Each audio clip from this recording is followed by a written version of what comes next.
Shalom saudara, Bapak Ibu dimanapun saudara berada, apa kabarnya?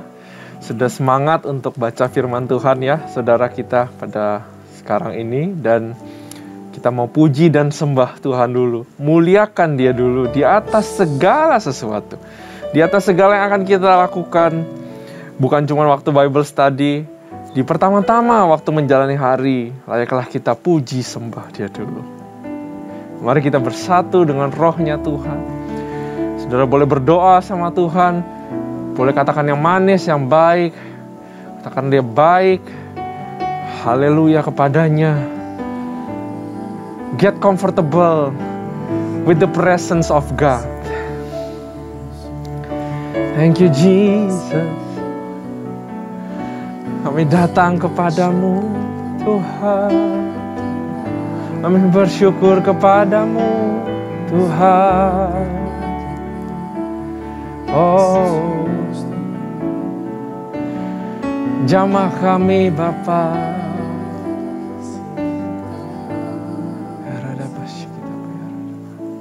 Saat ku masuk ke hadirat-Mu, ku tersungkur dan sembah-Mu. Kami sembah Ku persembahkan korban syukurku, terima kasih yang terbaik bagimu.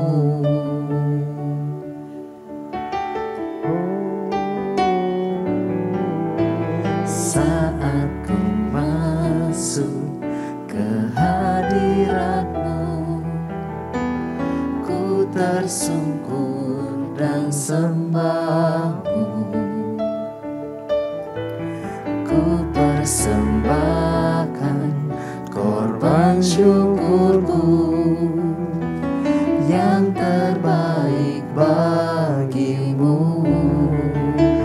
Ku bawa korban syukur ke tempat kudus-Mu Tuhan. Hatiku limpah dengan syukur, sebab Tuhan baik selamanya. Ku bawa korban syukur ke tempat kudus-Mu Tuhan. Hatiku limpah dengan syukur, sebab Tuhan baik. Oh, sebab Tuhan baik, segalanya baik. Saat ku masuk ke hadirat-Mu, Nikmati Tuhan, ku tersungkur dan sembah. tersungkur kami sembahkan. Ku persembahkan korban syukurku, yang terbaik bagimu. Saat ku masuk ke hadirat-Mu, ku tersungkur dan sembah-Mu. Ku persembahkan korban syukurku, yang terbaik bagimu. Ku bawa korban syukur ke tempat kudus-Mu Tuhan. Hatiku limpah dengan syukur, sebab Tuhan baik selamanya. Ku bawa korban syukur ke tempat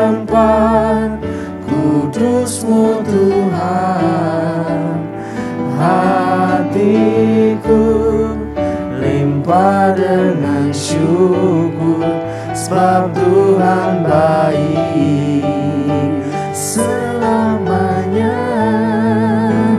Ku bawa korban syukur ke tempat kudus-Mu Tuhan. Hatiku limpah dengan syukur sebab Tuhan baik. Oh, sebab Tuhan baik.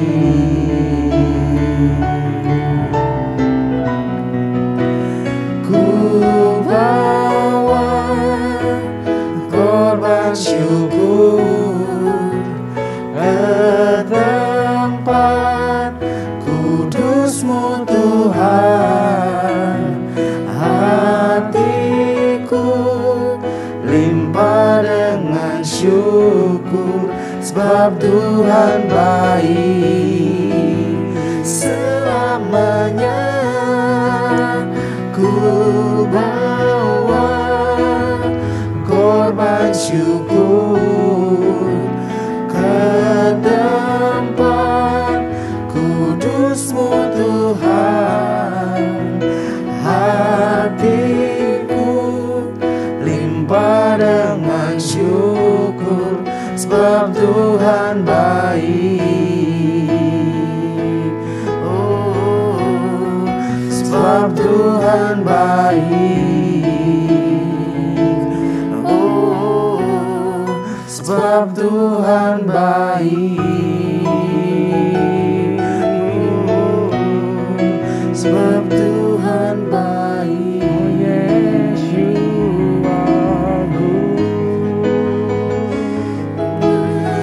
Yes, you are good. God baik. Kami bersyukur. Kami bersyukur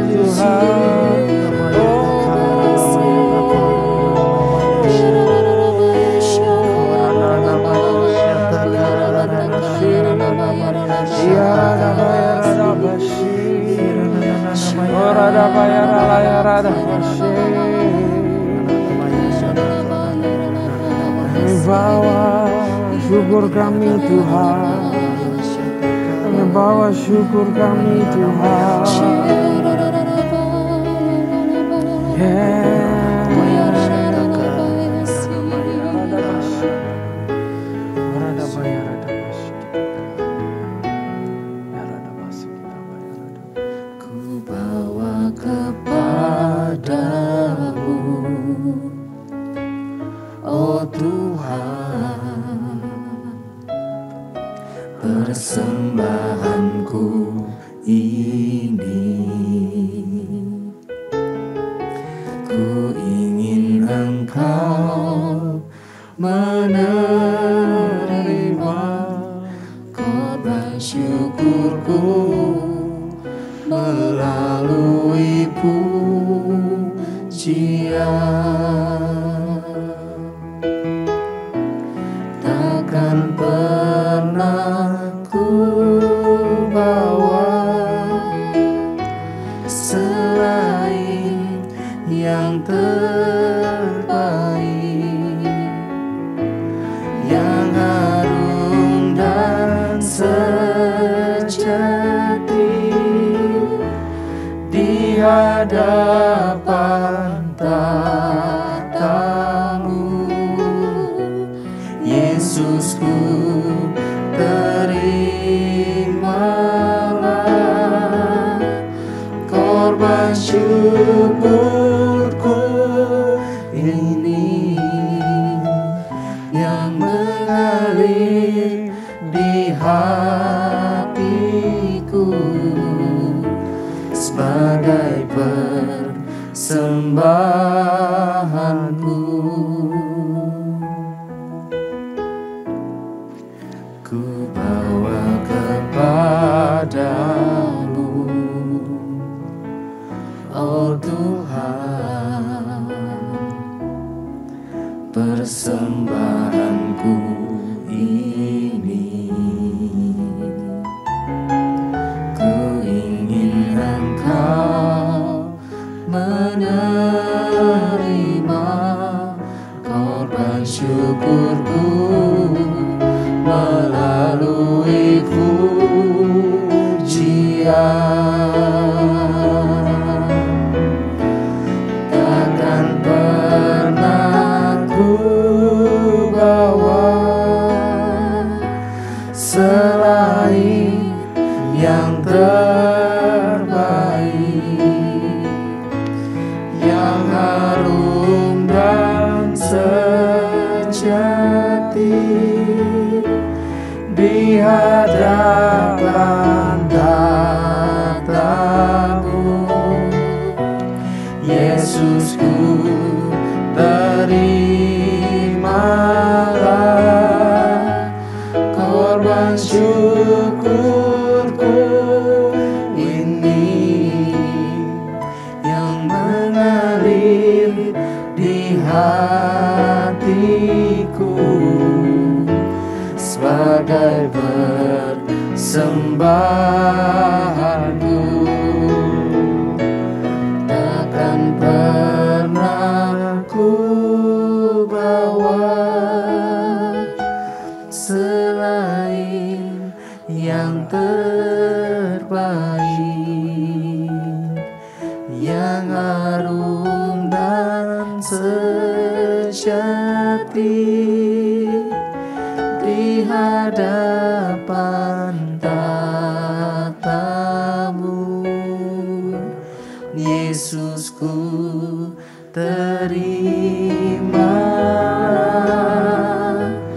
korban syukurku ini yang mengalir di hatiku sebagai persembahanku. Takkan pernah ku bawa selain yang terbaik, yang harum dan sejati di hadapan tatamu. Yesusku, terimalah korban syukurku ini yang mengalir di hatiku sebagai persembahanku, yang mengalir di hatiku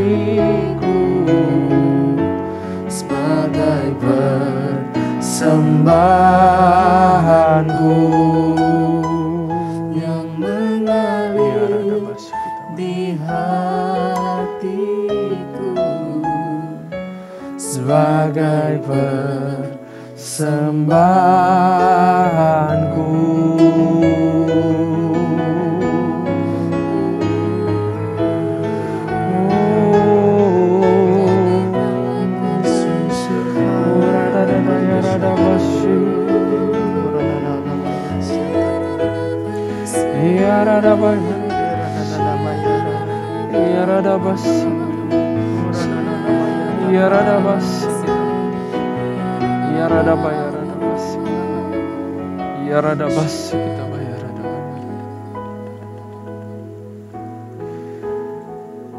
Tuhan, dengan apa kami balas Engkau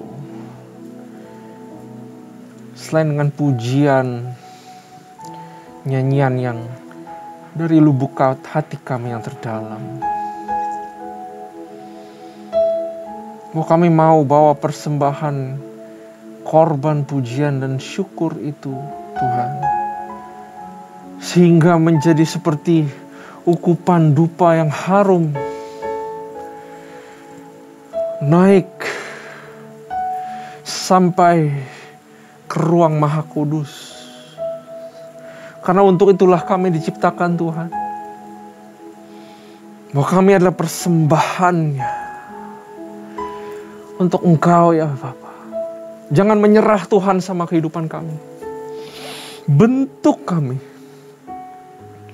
menjadi sesuatu yang indah, yang berkenan di hadapan-Mu. Berkati urapi kami yang mau belajar semua firman-Mu. Satu hal, kami akan belajar tentang persembahan yang khusus. Di mana di balik persembahan yang khusus ada hati yang benar. Kami siap belajar hanya di dalam nama Tuhan Yesus. Haleluya. Amin. Damai sukacita, salam sejahtera sekali lagi ya buat kita semua, saudara. Dua lagu tadi membawa kita untuk memberikan satu persembahan yang paling berkenan dan layak di hadapan Tuhan. Di balik nyanyi-nyanyian dan puji-pujian, harus ada hati yang bersih, harus ada hati yang justru itu yang dipersembahkan kepada Tuhan, saudara.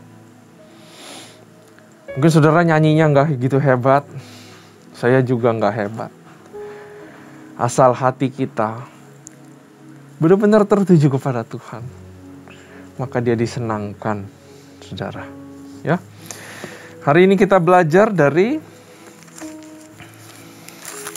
Keluaran yang ke-35 di 34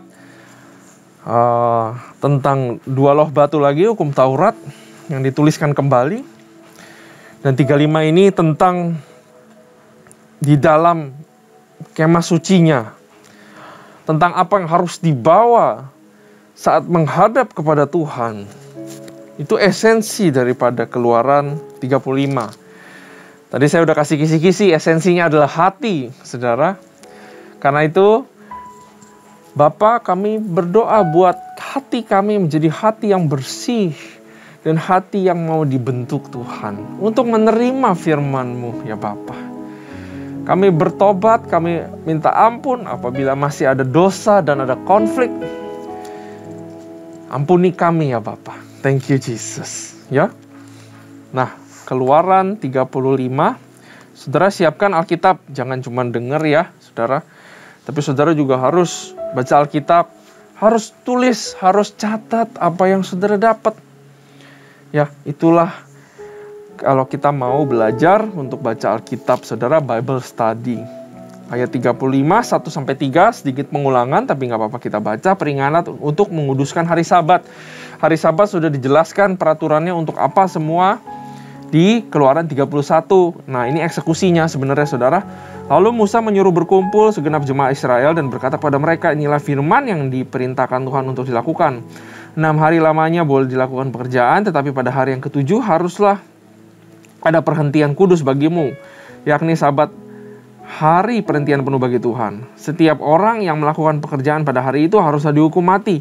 Janganlah kamu memasang api dimanapun dalam tempat kediamanmu pada hari Sabat. Ya, kita lewatin aja karena hari Sabat sudah dibahas, saudara, di Keluaran 31. Nah, kita masuk pada perikop persembahan khusus untuk mendirikan kemah suci dan untuk kebaktian di dalamnya. Ya, ini menarik sekali, saudara. Mulai dari ayat 4. Berkatalah Musa kepada segenap jemaah Israel, inilah firman yang diperintahkan Tuhan, bunyinya, ambillah bagi Tuhan persembahan khusus, garis bawahi, saudara, persembahan. Ya, ambillah bagi Tuhan persembahan khusus dari barang kepunyaanmu, garis bawahi juga kepunyaanmu. Setiap orang yang terdorong hatinya juga garis bawahi, harus membawa sebagai persembahan khusus kepada Tuhan. Ada emas, ada perak, tembaga, kain ungu tua, kain ungu muda, kain kirmizi, lenan halus, bulu kambing, kulit domba jantan yang diwarnai merah, kulit-kulit lumba-lumba, kayu penaga, minyak untuk penerangan, rempah-rempah untuk minyak urapan, dan untuk ukupan dan wangi-wangian. Permata krisopas dan permata tatahan untuk baju efod dan untuk tutup dada. Segala orang yang ahli di antara kamu haruslah datang untuk membuat segala yang diperintahkan Tuhan, yakni kemah suci, atap kemahnya dan tudungnya, kaitannya dan papannya, kayu lintangnya, tiangnya dan alasnya, tabut dengan kayu pengusungnya, tutup perdamaian, mersisit ya, dan tabir penudung, meja dengan kayu pengusungnya, segala perkakasnya, dan roti sajian. Roti sajiannya ada 12, saudara, melambangkan 12 suku Israel sebenarnya. 14, kandil untuk penerangan dengan perkakasnya, itu menorah yang ada 7, saudara, itunya, lampunya. Lampunya dan minyak untuk penerangan. Mezbah pembakaran ukupan dengan kayu pengusung. Itu pembakaran ukupan itu yang untuk rempah-rempah itu ditaruh di situ. Ada harum.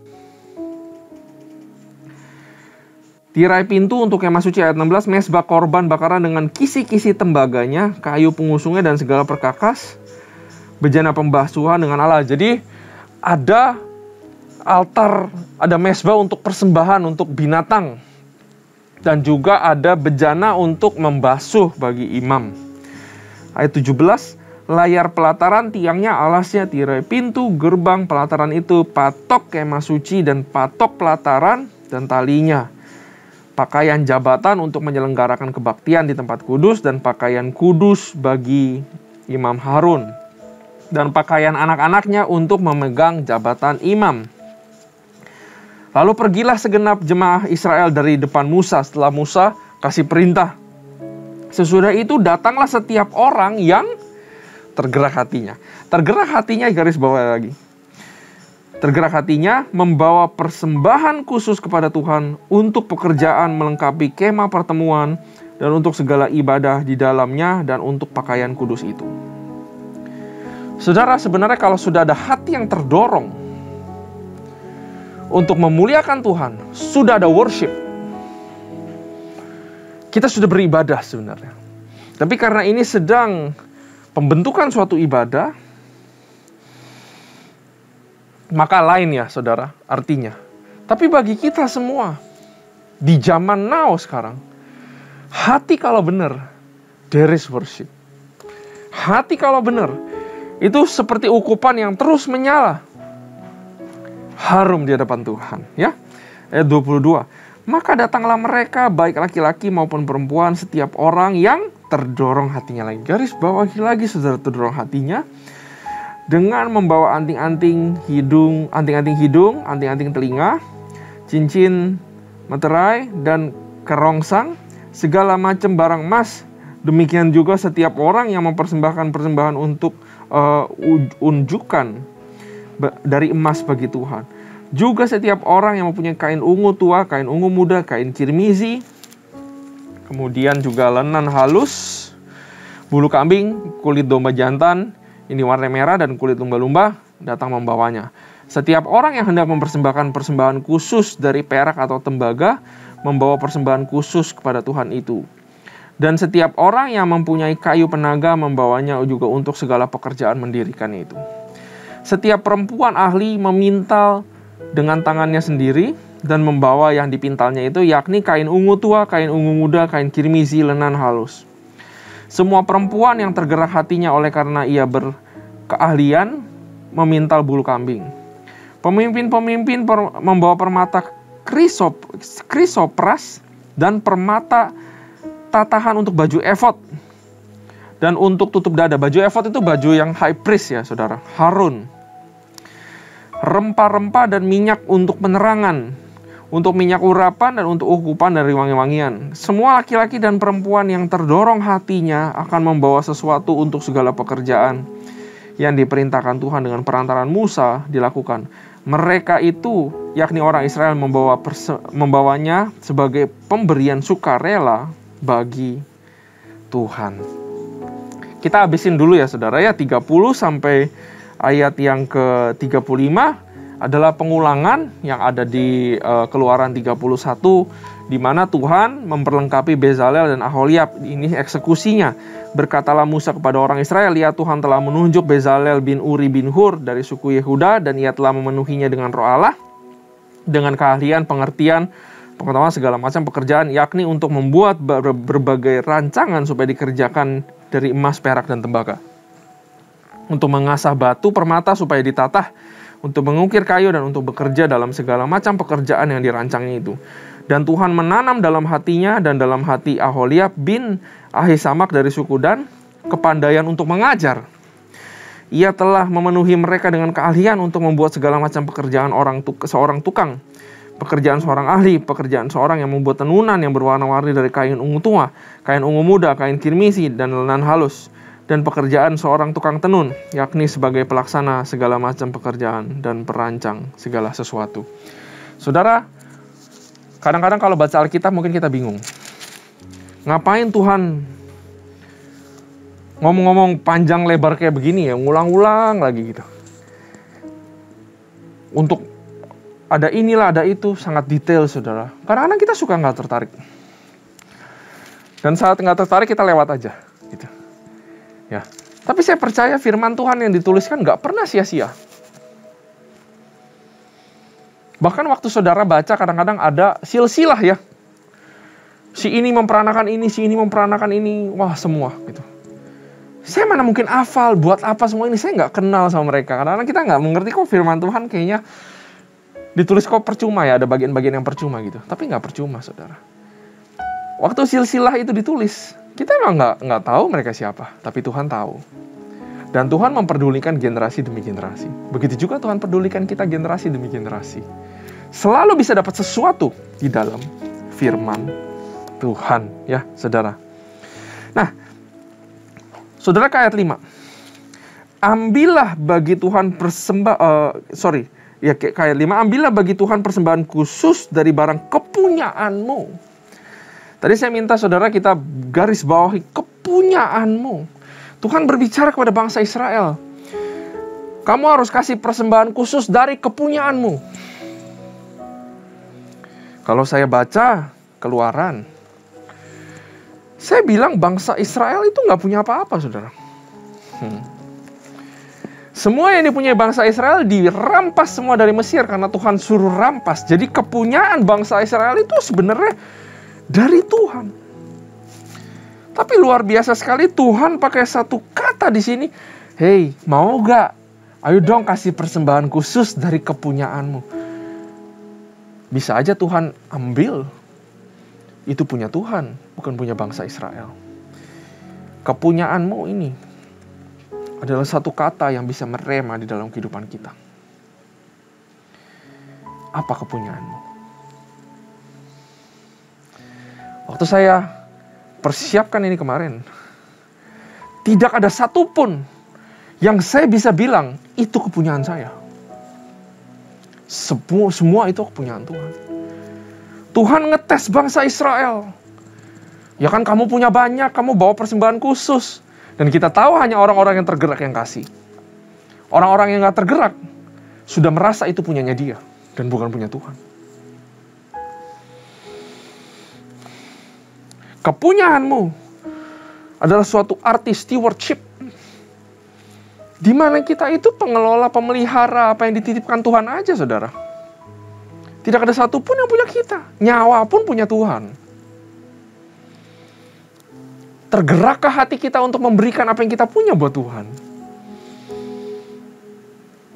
Ya, ini ngomong tentang kebaktian di dalamnya. Kebaktian adalah masakan yang udah jadi.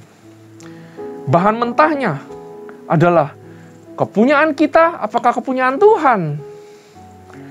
Bahan mentahnya adalah hati kita mau kasih gak ke Tuhan. Itu bahan mentah ibadah yang sejati. Anak-anak saudara bukan anak-anakmu, dititipin sama Tuhan. Pasanganmu itu dititipin sama Tuhan. Uang itu Tuhan punya. Dia gak butuh uang, dititipkan buat kita kelola. Rumah yang kita tinggal itu bukan dari keringat kita. Itu semua karena Tuhan izinkan kamu punya. Sama persis seperti bangsa Israel di sini. Karena itu, kata kepunyaan ini haruslah merema bernengu di dalam pikiran kita. Kalau pekerjaan yang saya punya sekarang, baik pelayanan, itu bukan punya saya. Itu punya Tuhan. Maka saya harus mengerjakan dan memeliharanya dengan sebaik mungkin. Amin ya saudara. Ini suatu firman Tuhan itu luar biasa. Bisa berbicara kepada kita semua, saudara. Nah, kalau kita ke ayat 19. Pakaian jabatan untuk menyelenggarakan kebaktian di tempat kudus. Ini pertama kalinya ada kebaktian. Garis bawahi kebaktian, saudara. Saya mau beritahu bahwa kita bisa salah persepsi bahwa kebaktian adalah untuk kita. Mungkin para pengerja, para pelayan, saya thankful ada para pengerja, ada para pelayan yang melayani sehingga bisa terjadi sebuah kebaktian, benar gak? Sama dengan orang-orang yang berkontribusi di sini, kita berterima kasih kepada mereka bisa ada kebaktian. Tapi kebaktian esensinya itu untuk Tuhan. Bukan untuk kita datang dan kita di-entertain. Bukan untuk kita datang dan kita untuk kita, saya harus ke gereja nih, udah lama nggak terima berkat. Tapi kebaktian itu buat Tuhan. Tapi saya kan lagi sakit hatinya. Saya lagi susah. Makanya dituliskan persembahan khusus. Yang kita nyanyikan tadi, korban pujian. Saya tahu lagi gak enak saya. Tapi buat Tuhan, apapun saya mau lakukan, saya akan menyembah, memuji namanya dengan sepenuh hati saya. Maka pujian berubah menjadi korban pujian. Dan seperti ukupan yang harum naik kepada Tuhan. Soal dia tolong kita, soal dia berkati apa enggak, itu urusan nanti, saudara. Kebaktian buat Tuhan. For God alone. Kita harus ingat itu. Ya. Tadi kan saya minta saudara kita garis bawahi banyak ya. Saudara tadi garis bawahi kata tergerak hatinya, terdorong hatinya. Kalau di saya catat 6 kali diulang di sini, saudara. Di dalam Bible study, kalau saudara melihat ada pengulangan, berarti ada makna yang luar biasa. Jangan lewatin itu. Ya, terdorong atau tergerak hatinya diulang sebanyak 6 kali. Hanya orang-orang yang terpanggil terdorong hatinya kembali membawakan semua. Ada emas, perak, tembaga, kain kirimisi, kain ini, kain itu. Semua bulu, semua dikembalikan. Orang-orang yang tergerak hatinya. Nah saudara, saya jadi teringat Hagai 1 bilang, apakah sudah tiba waktunya bagi kamu untuk mendiami rumah-rumahmu yang dipapani dengan baik, sedang rumah ini tetap menjadi reruntuhan. Ini berbicara tentang rumahnya Tuhan. Saudara, mari introspeksi, health check ya. Bukan health check tapi heart check. Cek hati kita. Apakah kita masih terdorong untuk sesuatu? Untuk kebaikan kemuliaan Tuhan, untuk orang-orang di sekitar kita. Ataukah kita udah jadi orang yang keras hatinya, udah susah untuk jadi orang yang terdorong. Untuk susah untuk jadi orang yang tergerak hatinya. Saat kita lihat gereja kita, saat kita lihat komsel kita, saat kita lihat semua. Apakah masih kita tergerak hati kita untuk memberikan yang terbaik, untuk kontribusi membangun rumah Tuhan? Ini adalah pertanyaan buat kita semua. Karena tadi saya bilang kebaktianmu percuma. Saudara, maafkan saya katakan dengan keras bahwa ibadahmu percuma. Doamu percuma. Praise and worshipmu percuma. Kalau hatimu tidaklah lembut dan terdorong, tergerak oleh belas kasihan kepada orang-orang. Tidak terdorong, tidak tergerak buat kemuliaan Tuhan saja. Tidak terdorong, tidak tergerak buat membangun rumah Tuhan. Sia-sia kamu habiskan waktu ke gereja. Sia-sia kamu berdoa. Ini luar biasa banget, saudara.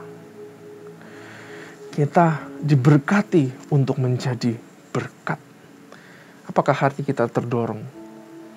Atau hati kita udah susah untuk tergerak? Koreksi hati. Minta ampun sama Tuhan. Dan di ayat yang ke-29, garis bawahi pemberian sukarela bagi Tuhan. Garis bawahi sukarela, saudara. Ada dua macam sukarela yang saudara harus miliki. Konteksnya dari mana? Konteksnya dari ayat ini. Sukarela memberi dan juga sukarela melakukan tugas. Kita lihat banyak orang di sini yang dapat tugas dan mereka semua sukarela.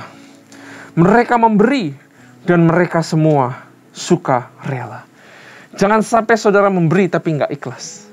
Jangan sampai saudara melayani, saudara melakukan sesuatu, tapi saudara nggak ikhlas atau saudara nggak punya lagi yang namanya sukarela di dalam hati. Kita kerja di kantor, ada kontrak, saudara dapat gaji. Saudara melakukan sesuatu karena saudara memang dikontrak. Tapi sebagai orang Kristen, haruslah tetap ada yang namanya jiwa sukarela. Saya nggak dibayar, nggak apa-apa. Tapi saya mau sukarela membantu. Wah, itu seperti sesuatu yang sangat wangi di hadapan Tuhan. Sukarela artinya nggak mengeluh dan nggak berbantah-bantah ya, saudara. Tapi melakukan dengan tulus hati, dengan keikhlasan, saudara. Karena itu, saudara, persembahan khusus, mendirikan kemah suci, melakukan kebaktian di dalamnya, semua adalah urusan hati. Bukan urusan liturgi, tapi semua adalah urusan hati. Orang-orang yang melayani, orang-orang yang melakukan kebaktian, orang-orang yang menjadi jemaat, orang-orang yang membawa persembahan khusus, bagaimana hatinya di hadapan Tuhan. Mari kita bertobat sama-sama ya, saudara, untuk bersihkan hati kita dari segala yang kotor. Miliki hati yang mau memberi, mau melakukan tugas dengan sukarela. Miliki hati yang mudah untuk terdorong dan tergerak, karena saudara akan gampang dipakai Tuhan. Mari kita bersatu di dalam doa. Bapa kami, terima kasih buat firman-Mu, buat keajaiban kata-kata-Mu Tuhan. Selidiki hati kami, tegur kami, supaya kami mempunyai hati yang berkenan dan layak di hadapan-Mu ya Bapa. Supaya hati kami menjadi hati yang penuh dengan sikap-sikap yang sukarela. Excellent Tuhan. Dan juga hati kami bersih, lembut dan mudah untuk terdorong dan tergerak. Semua untuk gak cuman kerajaan kami sendiri, tapi untuk kepentingan kemuliaan rumah-Mu ya Tuhan. Terima kasih ya Bapa, berkati kami semua dengan hati yang baru, dengan pikiran perspektif yang baru. Berkati keluarga kami, lindungi kami dari bahaya, berikan kami kesehatan yang datang daripada-Mu. Terima kasih Tuhan, terima kasih Bapa, kami telah belajar banyak. Hanya di dalam nama Tuhan Yesus Kristus. Haleluya. Amin. Tuhan Yesus memberkati saudara.